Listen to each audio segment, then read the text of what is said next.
Hi, my name's Jason and welcome to the Clothesline Store.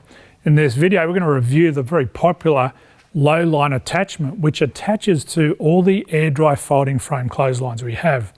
Now this line sits below the clothesline or the main clothesline frame by about 400 millimeters. It comes out from the wall approximately 300 millimeters and consists of 3 lines. So what that means is you can hang your smalls at the rear and your other clothes below it, which adds quite a lot of space to the clothesline. Now it cannot be retrofitted to the clothesline after the fact because the wall brackets are different, so it's an option you need to purchase up front when you're buying your clothesline. Now also it does not fold independently of the main line. I'm just going to demonstrate this by lifting it up and lowering it. As we can see, the clothesline's actually going down at the same time. So that's very important because it does not move independently. The clothesline's also able to fit it to the ground mount kit. So it's very versatile and a very popular choice, as I mentioned earlier.